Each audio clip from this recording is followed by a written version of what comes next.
السلام علیکم ورحمۃ اللہ وبرکاتہ۔ الحمد للہ رب العالمین والصلاة والسلام علی اشرف الانبیاء والمرسلین محمد وآلہ وصحبہ اجمعین، اما بعد فاعوذ باللہ من الشیطان الرجیم، بسم اللہ الرحمن الرحیم۔ واذکر اذ انتم قلیل مستضعفون فی الارض تخافون ان یتخطفکم الناس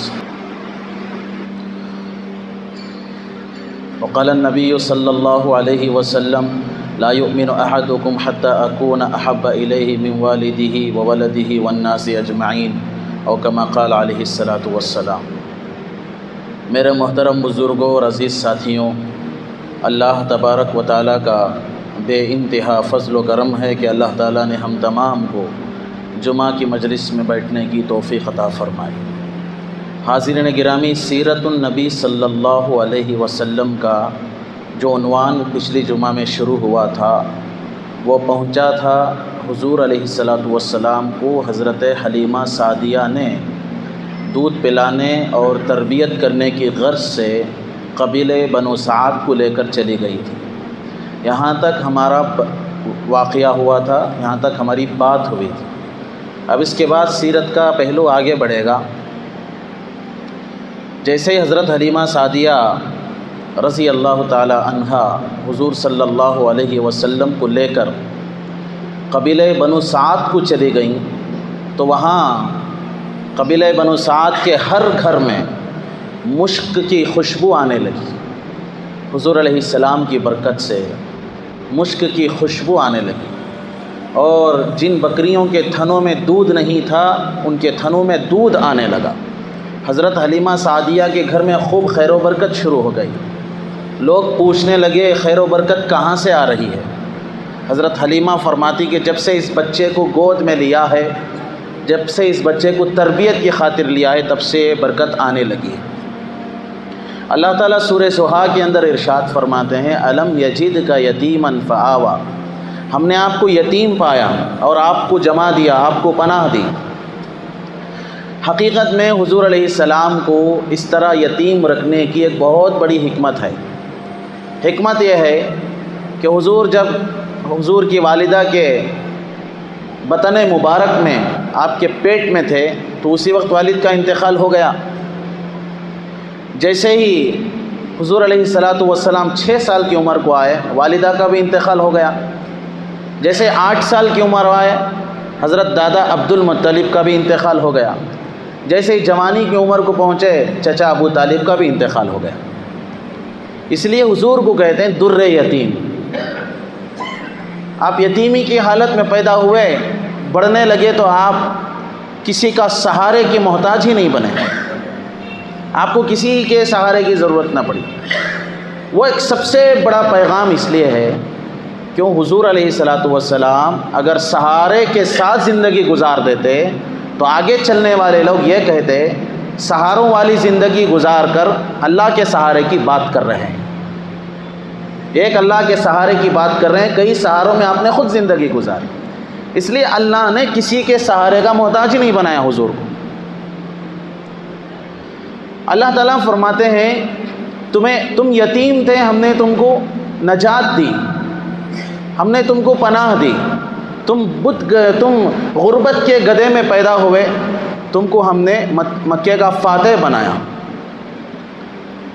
تم غربت گدھے میں پیدا ہوئے، تم کو ہم نے مکے کا فاتح بنا دیا۔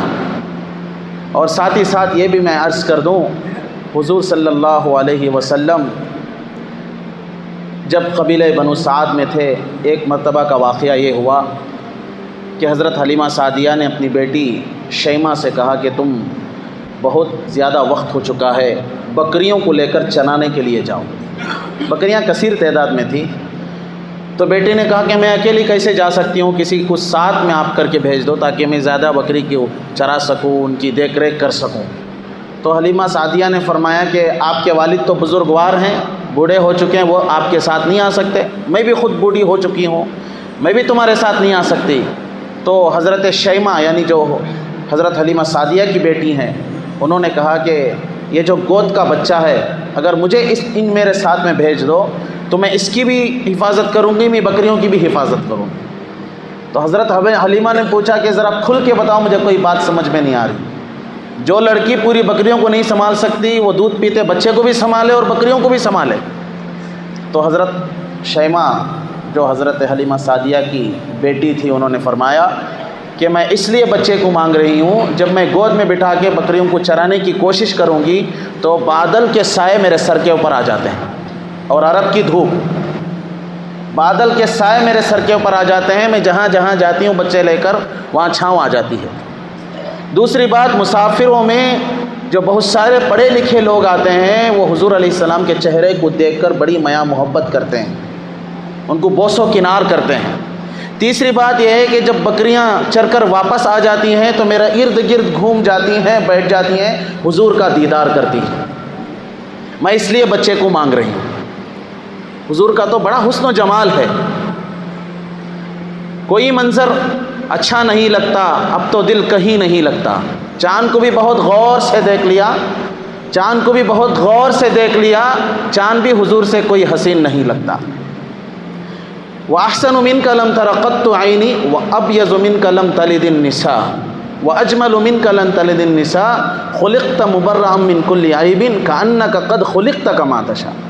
حضور علیہ السلام کی شان میں اشعار بیان کیے گئے ہیں کہ آپ صلی اللہ علیہ وسلم سا بہترین حسین و جمیل کوئی نہیں۔ وَأَجْمَلُ مِنْكَ لَمْ تَلِدِ النِّسَاءُ، حضور صلی اللہ علیہ وسلم سے خوبصورت کسی عورت نے اپنے بچے کو نہیں جنا۔ خلقت مبرأ من کل عیب، حضور ہر عیب سے پاک و صاف ہیں۔ کأنک قد خلقت کما تشاء، گویا اللہ نے حضور کو پوچھ کر ان کو خوبصورت بنایا۔ اتنا بہترین حسن و جمال، اتنی خوبصورتی۔ جب 3 یا 4 سال کے ہوئے، حضرت حلیمہ سعدیہ نے ارادہ فرمایا کوئی انوکھا واقعہ تو پیش نہ آ جائے، اس لیے بچے کو لے کر ان کے ماں کے سپرد کر دو۔ لے کر قبیلہ بنو سعد سے حضور صلی اللہ علیہ وسلم کو حضرت حلیمہ سعدیہ نے حضرت بی بی آمینہ رضی اللہ عنہ کے پاس دے دیا۔ میں نے خطبے کے بعد ایک آیت پڑھی، میں آپ کو اس کو سمجھانے کی کوشش کروں گا۔ اللہ نے سورہ زحا کے اندر فرمایا الم یجدک یتیما فآویٰ، ہم نے آپ کو یتیم پایا اور ہم نے آپ کو نجات بھی دی۔ اس کو سمجھنے کے لیے سورہ انفال کی وہ آیت وَاذْكُرْ إِذْ أَنْتُمْ قَلِيلٌ مُسْتَضْعَفُونَ فِي الْأَرْضِ، یاد کرو اس وقت کو، صحابہ سے اللہ نے خطاب فرمایا یاد کرو اس وقت کو جب تم زمین میں بہت تھوڑے تھے۔ تخافون ان یتخطفکم الناس، تم ڈرتے تھے کہ لوگ کہیں تم کو اچک نہ لیں، کہیں تم کو نقصان نہ پہنچا دیں۔ فآواکم، اس وقت اللہ ہی نے تم کو پناہ دی۔ کسے؟ صحابہ کو، حضور کے ساتھ رہنے والے، حضور کو ماننے والے، حضور سے محبت کرنے والے صحابہ تو شروع اسلام میں بہت چند تھے۔ یہ اللہ اس وقت کو یاد کروا رہا ہے کہ تم بہت چھوٹے بھی تھے، کمزور بھی تھے اور تعداد کے اعتبار سے بہت کم تھے۔ اس وقت تم یاد کرو، اور تم ڈرتے تھے کہ کہیں کسی کنارے سے کوئی آ کر ہمیں اچک نہ لے، کہیں ہماری جان نہ لے لے، کہیں ہمیں مار نہ دے، کہیں ہمیں ہلاک نہ کر دے۔ اس وقت پناہ کس نے دی تھی؟ اللہ نے پناہ دی تھی۔ اس آیت کے اندر ایک اتنا بڑا پیغام ہے۔ لوگ اپنے آپ کو کمزور جو سمجھتے ہیں، اپنے آپ کو مظلوم سمجھنے والے، اپنے آپ کو غریب سمجھنے والے، اپنے آپ کو یتیم سمجھنے والے، دنیا بھر کے غریب، دنیا بھر کے یتیم، دنیا بھر کے کمزور، دنیا بھر کے مظلوموں کو یہ پیغام اللہ نے دیا کہ اگر تم پیغمبر کی پیروی کرو گے، اگر تم پیغمبر کے طریقوں پر چلو گے تو اللہ ہی کا دست رحمت تمہارے سروں پر ہوگا، اللہ ہی کے رحمت کا تاج تمہارے سروں پر ہوگا اگر تم پیغمبر کی پیروی کرو گے۔ اسی لیے کسی یتیم کو اپنی یتیمی پر دکھ نہیں کرنا چاہیے، کسی غریب کو اپنی غریبی پر دکھ نہیں کرنا چاہیے۔ غریب بنانے والا بھی اللہ، مالدار بنانے والا بھی اللہ، مرد بچہ دینے والا بھی اللہ، بیک و ذات والی بچی کو دینے والا بھی اللہ۔ اس لیے اپنے بے اولاد ہونے کو، اپنے غریب ہونے کو، اپنے یتیم ہونے کو، اپنے مظلوم ہونے کو غم نہ کرو، فکر نہ کرو۔ تمہارے شہنشاہ محمد صلی اللہ علیہ وسلم بھی یتیم ہی پیدا ہوئے تھے، اللہ نے ان کو بھی یاد دلایا تم بھی یتیم پیدا ہوئے تھے، تمہیں پناہ کس نے دی؟ اللہ ہی نے دی۔ اگر اس امت کا کوئی یتیم ہے تو اسے پیغمبر کی پیروی کرنا چاہیے، اسے بھی اللہ ہی پناہ دے گا، اس غریب کی جھولی میں بھی اللہ ہی ضرورتوں کو بھرے گا، اور ان ضرورتوں کو پورا بھی اللہ ہی کرے گا۔ اس لیے اپنے غریب ہونے کو، تھوڑے سے پیسے کم ہیں، تھوڑی سی تکلیف ہے، تو اس پر غم زدہ نہیں ہونا چاہیے۔ وہ فرماتے ہیں، بڑوں کا کہنا ہے، حدیث پاک میں آتا، مالدار 500 سال بعد میں جنت میں جائے گا، غریب پہلے چلا جائے گا۔ لیکن کب جائے گا؟ جب وہ پیغمبر کی پیروی کرے گا، چپ چپ کے نہیں جائے گا، خامخواہ نہیں چلا جائے گا۔ پیغمبر کی اگر پیروی کیا ہے، سنتوں کی والی زندگی گزاری ہے، اللہ کے حکام پر زندگی گزاری ہے، 500 سال پہلے وہ جنت میں جائے گا۔ اور ایک دن قیامت کا اور آخرت کے منظر کا ایک دن 50,000 سال کے برابر ہے، کألف سنۃ مما تعدون۔ بات سمجھ میں آ رہی ہے؟ اسی لیے اپنی کمائی پو، اپنے گھر پو، اپنی گاڑی پو، اپنے کپڑیاں پو ہرگز غمزدہ نہیں ہونا۔ کپڑے پہنانے والا بھی اللہ، کھانا کھلانے والا بھی اللہ، درد کو سمجھنے والا، ان درد کو دور کرنے والا بھی اللہ، ضرورتوں کو دینے والا بھی اللہ، ضرورتوں کو پورا کرنے والا بھی اللہ۔ وَأَبْيَضُ يُسْتَسْقَى الْغَمَامُ بِوَجْهِهِ سِمَالُ الْيَتَامَى عِصْمَةٌ لِّلْأَرَامِلِ، روشن چہرے والے نبی خدا، یتیموں کے والی، غریبوں کے مولا۔ غریبوں کو، یتیموں کو، مظلوموں کو، کمزوروں کو اللہ نے ایک پیغام دیا ہے، تم اگر پیغمبر کی پیروی کرو گے تو تمہاری کامیابی ہے، 100% کامیابی ہے اگر پیغمبر کی پیروی کرو گے، پیغمبر کے طریقوں پر چلو گے 100% کامیابی۔ اگر ذرا برابر بھی راستے سے ہٹ جائیں گے، پیغمبر کی پیروی نہیں کریں گے یا کرنا نہیں چاہیں گے، 100% کامیابی نہیں ہے۔ ذرا منہ بھی تو دکھانا نہ جا کو اللہ کے رسول کو، اللہ کے رسول میں آپ کا امتی ہوں، اس کے برابر بھی پرچے بھر کو رہنانا، اس کے برابر بھی تو پرچے بھرے ہوئے پانے چاہیے۔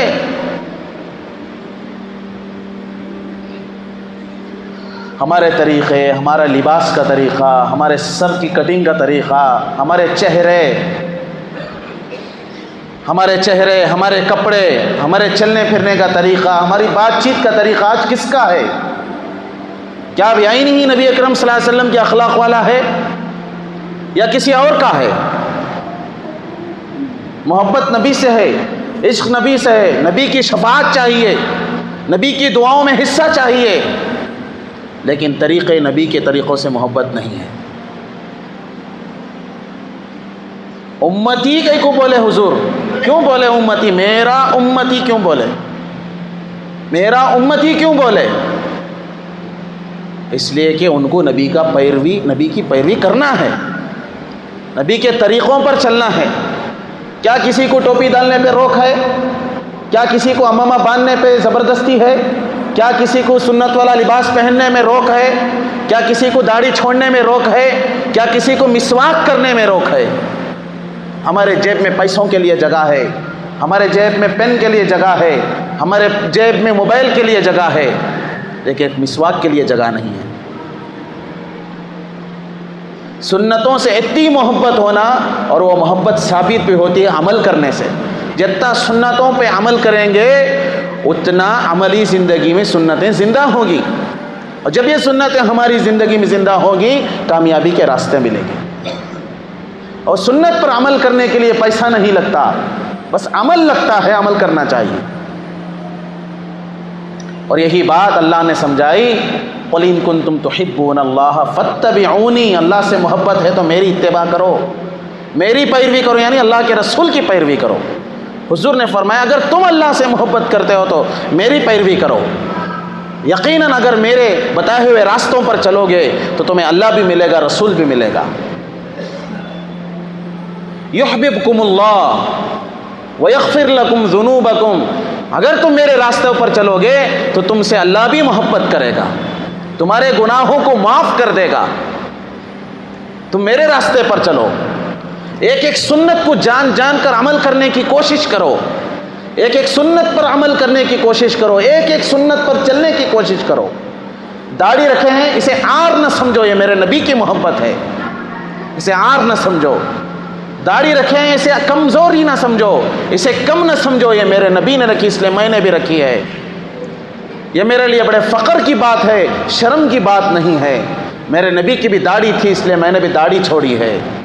میرے نبی کا ایسا لباس تھا اس لیے میں نے بھی ایسا لباس پہنا ہے۔ اپنے آپ کو فخر محسوس کرو، پراؤڈ فیل کرو کہ میں نبی کے طریقے پر ہوں، کسی اور کے طریقے پر نہیں ہوں۔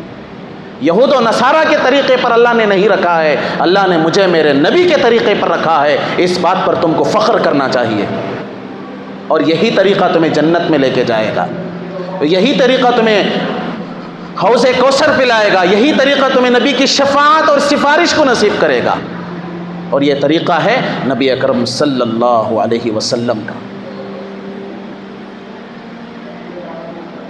اور جو لوگ جس طریقے سے حضور سے محبت کو جتلاتے ہیں، اس کا مظاہرہ کرتے ہیں، ماشاءاللہ اس کی تو داد دینی چاہیے، لیکن نبی کی آنکھوں کی ٹھنڈک نماز ہے نا، نماز نبی کی آنکھوں کی ٹھنڈک ہے۔ نبی نے فرمایا قرۃ عینی فی الصلاۃ، میری آنکھوں کی ٹھنڈک نماز میں ہے۔ تم نماز پڑھو، تم نماز پڑھو، نماز میں میرے آنکھوں کی ٹھنڈک ہے، یہ حضور کا فرمان ہے۔ تم نبی کا نام لینے والے، نبی کی جماعت میں شامل ہونے والے، نبی کی امت میں تمہارا شمار ہے، اگر تم اور میں نماز نہیں پڑھیں گے تو کون نماز پڑھے گا؟ کون نماز کو قائم کرے گا؟ کون نماز کو قائم کرے گا؟ فجر کی نماز کے وقت میں پوری مسجدیں خالی ہیں، اس کا کیا مطلب ہے؟ اس کا مطلب ایک ہی ہے، نہ تو ایمان مضبوط ہے، نہ ہی نبی سے محبت ہے، ایک ہی مطلب ہے اس کا، اور مطلب اس کا صاف ہے، واضح ہے۔ ہم لوگوں کو افسوس کہ اس قدر مقام میں ڈوبنا چاہیے کہ ہم لوگ کتنی بڑی غلطی کر رہے ہیں، بہت بڑی غلطی ہو رہی ہے ہم سے، جو ہمیں احساس نہیں ہو رہا ہے اس کا، ہم لوگ احساس ہی نہیں کرنا چاہ رہے، اس غلطی کی تلافی نہیں کرنا چاہ رہے۔ بینک کے پیپرز میں، پراپرٹیز کے پیپرز میں، پاسپورٹ میں، ویزا میں تھوڑا سا نام گڑبڑ ہو گیا تو کتنی پریشانی اٹھاتے ہیں ہم لوگ۔ اس آفس کو جاتے ہیں، اس دفتر کو جاتے ہیں، اس کو پکڑتے ہیں، فلاں کو فون کرتے ہیں کہ بھائی ہمارا تھوڑا کریکشن کروا دو، تھوڑا برابر کروا دو نام، کیونکہ نام برابر نہیں ہے۔ جب نام برابر نہیں ہے تو کام برابر نہیں ہوتا ہے۔ جب ہماری پہلی چیز جو نماز ہے وہ نماز ہی برابر نہیں تو پھر اور کیا برابر ہو سکتا ہے؟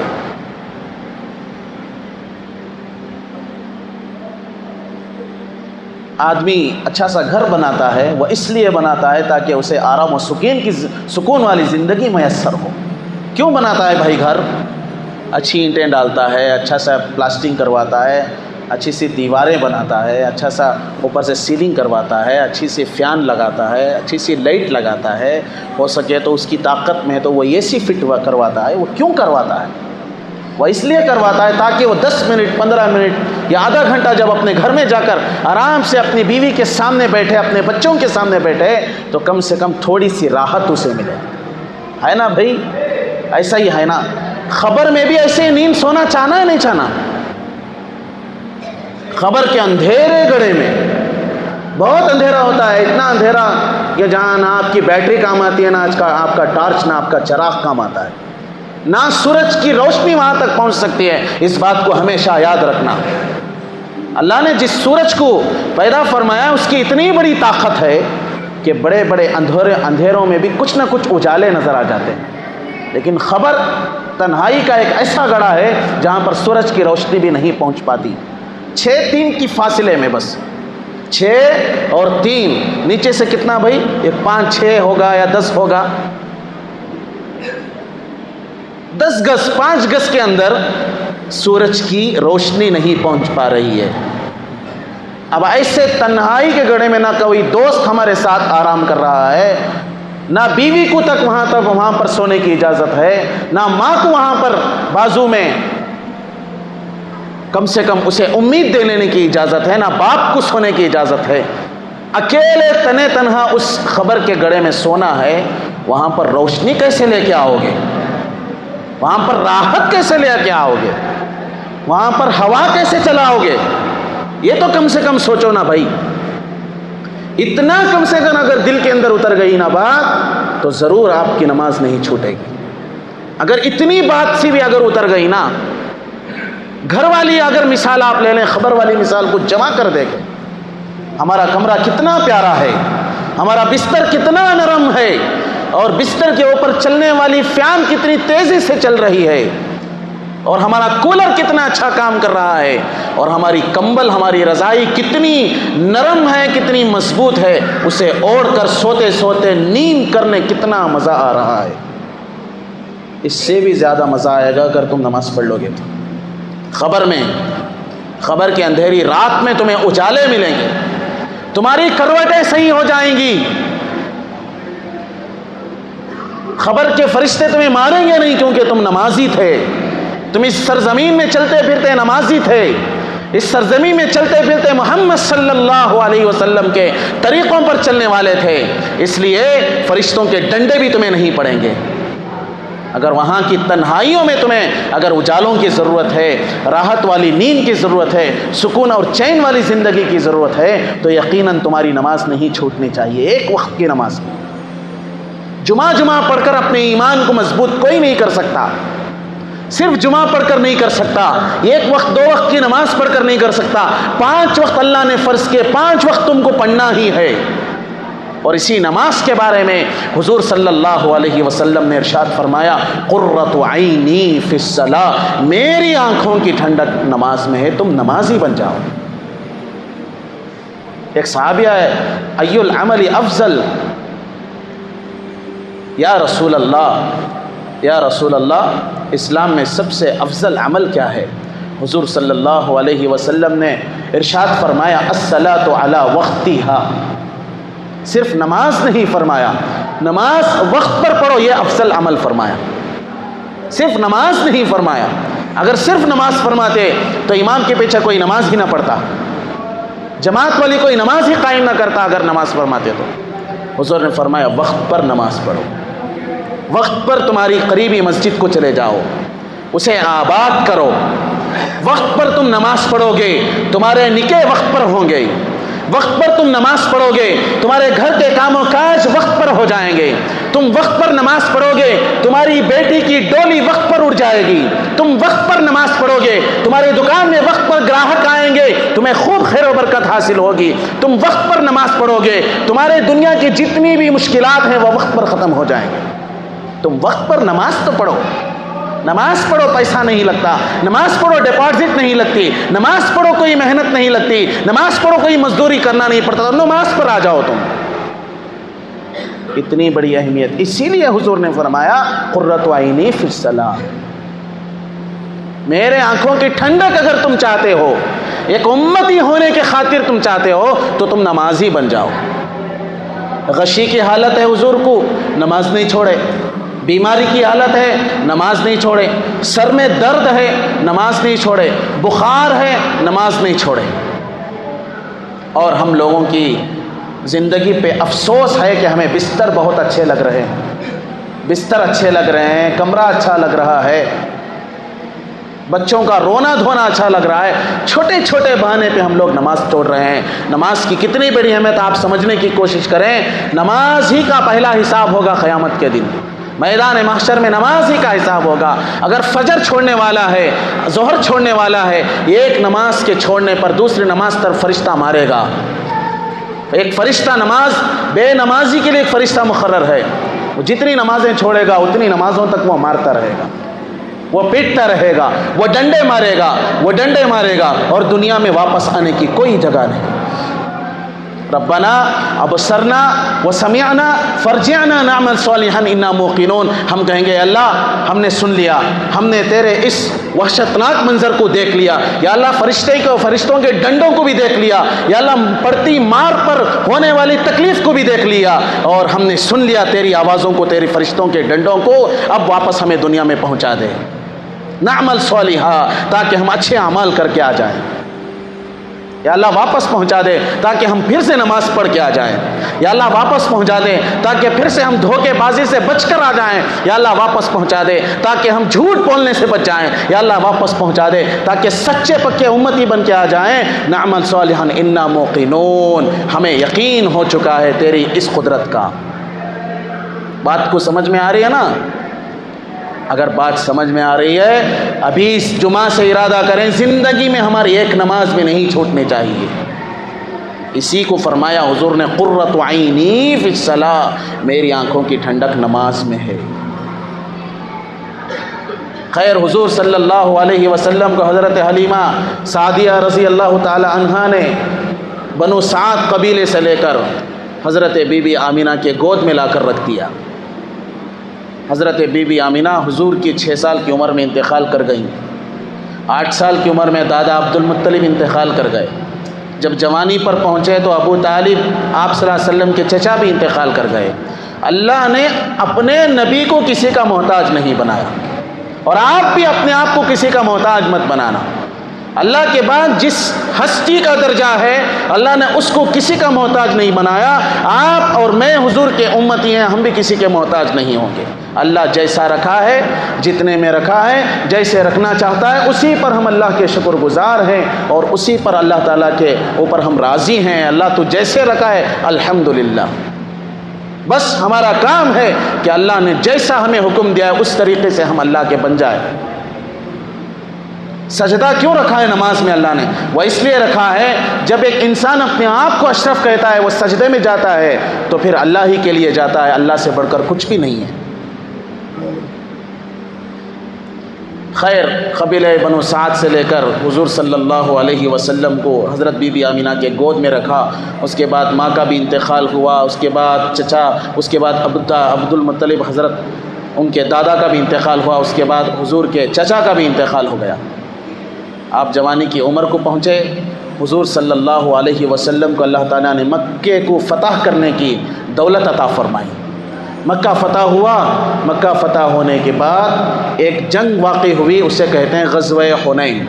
اس کا 10ویں پارے میں ذکر بھی موجود ہے، وَيَوْمَ حُنَيْنٍ إِذْ أَعْجَبَتْكُمْ كَثْرَتُكُمْ فَلَمْ تُغْنِ عَنْكُمْ شَيْئًا وَضَاقَتْ عَلَيْكُمُ الْأَرْضُ بِمَا رَحُبَتْ ثُمَّ وَلَّيْتُمْ مُدْبِرِينَ۔ یہ آیتیں اللہ تعالیٰ نے نازل فرمائیں۔ اس غزوے کے اندر 12,000 بکریاں نصیب ہوئی، 6,000 قیدی نصیب ہوئے۔ ان 6,000 قیدیوں میں حضور صلی اللہ علیہ وسلم کو گود میں لے کر کھلانے والی حضرت حلیمہ سعدیہ کی بیٹی بھی موجود تھی، جن کا نام شیمہ تھا، جو پہلے میں نے ذکر کیا۔ وہ بڑی ہو چکی تھی، وہ قیدیوں میں شامل ہو کر آئی، صحابہ سے عرض گزار ہونے لگی، میں حضور کی بہن ہوں، مجھے حضور کے پاس لے کے جاؤ۔ صحابہ جا کر حضور سے عرض کرنے کے اللہ کے رسول، حنین کی قیدیوں میں ایک عورت بھی ہے جو عمر میں بڑی لگتی ہے اور اپنے آپ سے کہہ رہی ہے کہ وہ آپ کی بہن ہے۔ حضور حیران ہو گئے، بی بی آمینہ اور عبداللہ ان دونوں سے ایک ہی اولاد ہے، وہ تو محمد صلی اللہ علیہ وسلم ہیں، ان کی بہن کہاں سے آ گئی؟ خیر ان کو لایا گیا، پوچھا کہ تم میری کیسی بہن ہو؟ تو انہوں نے فرمایا محمد صلی اللہ علیہ وسلم آپ یاد کرو اس وقت کو جب آپ چھوٹے سے تھے، دودھ پینے کی حالت میں تھے، میں تم کو اٹھا کر کھلاتی تھی، لے کر جاتی تھی بکریوں کو چرانے کے لیے، وہاں سے لانے کے لیے، تو میں وہی بہن ہوں، میرا نام ہے شیمہ، میں حلیمہ سعدیہ کی بیٹی ہوں۔ جیسے ہی پتہ چلا تو حضور نے اپنی نبوت کی چادر اٹھائی، اٹھا کر نیچے بچھا دیا کہ بہن آئی ہے، بہن بیٹھے چادر پر، عزت، بہن کو عزت دیا۔ دودھ پیتی شیرخوار بہن کو عزت دیا، سگی بہن کو نہیں، شیرخوار بہن کو عزت دیا۔ آج سوچیں بہنوں کے ساتھ کیا کر رہے ہیں ہم لوگ، کیسا معاملہ کر رہی معلوم؟ توبہ توبہ، استغفر اللہ، 1000 نہیں 1,00,000 مرتبہ استغفار پڑھیں تب بھی کم ہے۔ آج ہمیں اپنے سگے بہنوں کے ساتھ، وہ بہن جس باپ سے ہم پیدا ہوئے اسی باپ سے وہ بہن بھی پیدا ہوئی تھی، اس کے ساتھ آج ہم کیا معاملہ کر رہے ہیں، ذرا سوچنے کی کوشش کریں۔ حضرت شیمہ تو حضور صلی اللہ علیہ وسلم کی شیرخوار بہن ہے، جن سے حضور دودھ پیا، ان سے اس نے بھی دودھ پیا تھا۔ خیر چادر ڈال کر بٹھا دیا اور پوچھا کہ شیمہ تم اگر میرے ساتھ رہو گی تو میں تمہارا کفیل بنوں گا، تمہیں زندگی گزارنے کے تمام سہولیات کو مہیا کروں گا۔ اگر تم جانا چاہتی ہو تو تمہیں کوئی قید نہیں کرنا چاہتا، تم آزاد ہو، تم اپنے قبیلے میں جا سکتی ہو۔ جاتے وقت ڈھیر ساری سووں کی بکریاں حضور علیہ السلام نے شیمہ کے ہاتھ کی، اور بہت سارے غلام بھی دیے ان کے حق میں، اور 2-3 صحابہ سے عرض کیا کہ تم جا کر شیمہ کو ان کے گھر چھوڑ کے آؤ، ان کے قبیلہ چھوڑ کے آؤ۔ حضرت شیمہ اٹھی، چل نہیں پا رہی تھی، جا نہیں پا رہے تھے۔ حضور نے پوچھا تم تو آزاد کی ہو گئی، تمہارے حق میں بہت ساری بکریاں بھی آ گئی اور تمہیں غلام بھی مل گئے، تم جانا کیوں نہیں چاہتی؟ حضرت شیمہ نے کہا کہ اللہ کے نبی علیہ السلام، اللہ نے آپ کو اتنا بڑا درجہ دیا، آپ اتنے رحیم و کریم ہیں کہ آپ اگر میں اکیلی چلے جاؤں میں اپنے قبیلے، لوگ مجھے تانا دیں گے تو اکیلی آزاد ہو کے آ گئی، ساتھ میں رہنے والے کہاں چلے گئے؟ میری خواہش ہے کہ میرے ساتھ جتنے لوگ قید ہیں سب کو آپ آزاد کر دیں۔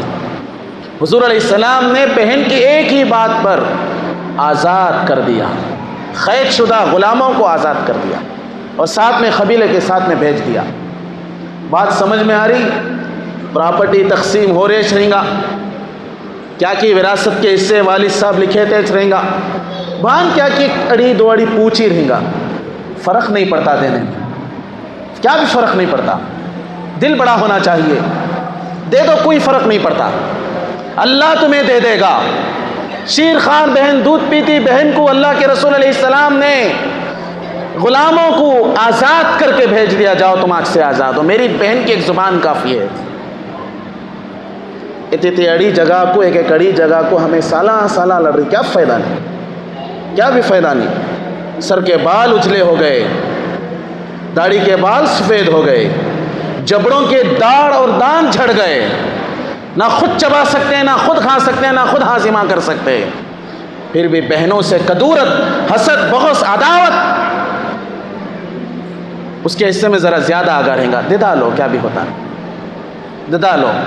ہمارے انتقال کے بعد وہ بھی تو مغفرت کی دعا کرے، وہ بھی تو اپنے اللہ کے سامنے ہاتھ اٹھا کر یا اللہ میرے بڑے بھائی کی مغفرت فرما، میرے چھوٹے بھائی کی مغفرت فرما، یا اللہ میرے سگے بھائیوں کی مغفرت فرما، چچیروں کی مغفرت فرما، خیلروں کی مغفرت فرما، پھپھیروں کی مغفرت فرما۔ کیا دعا کا حصہ نہیں چاہیے؟ ایک بہن اپنے بھائیوں کے لیے دعا کرتے، کیا اللہ نہیں سنے گا؟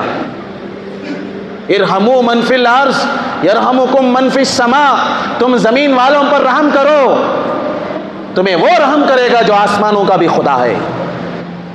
تم زمین پر رحم کرو، رحم کا معاملہ کرو، آسمان سے وہ تمہیں دیکھ رہا ہے، وہ بھی تمہیں رحم کرے گا۔ یہ تمام سیرت کے واقعات، یہ تمام سیرت کے پہلو آپ کی زندگی کے لیے، میری زندگی کے لیے، عملی نمونے کے لیے، آخرت کی تیاری کے لیے کافی ہیں۔ انشاءاللہ یہاں تک تو یہ واقعہ ہوا، اس کے بعد بھی سیرت کا ہی بیان ہوگا۔ اگلی جمعہ میں بھی آپ آئیں، ہمیں خوشی ہوگی، آپ کی جمعہ کی نماز بھی ہو جائے گی، آپ کے لیے سیرت کے واقعات بھی، سیرت کا مطالعہ بھی آپ کے لیے سامنے ہو جائے گا انشاءاللہ۔ مجھے امید ہے آپ ان باتوں پر عمل کریں گے، اور کچھ نہ کچھ اپنے بہنوں کے حصوں میں جو کمی کوتاہیاں ہو چکی ہیں اس کو پورا کرنے کی آپ کوشش کریں گے، اپنے رشتہ داروں کے حقوق کو ادا کرنے کی کوشش کریں گے۔ مجھے امید ہے اس سے آپ اپنی آخرت کو تیار کرنے کی، اپنے خبر کی پہلی منزل کو پار کرنے کی کوشش کریں گے۔ اللہ تعالی ہم تمام کو کہنے سننے سے زیادہ عمل کی توفیق عطا فرمائے۔ سنتیں پڑھ لیں۔ وآخر الدعوانا ان الحمد للہ رب العالمین۔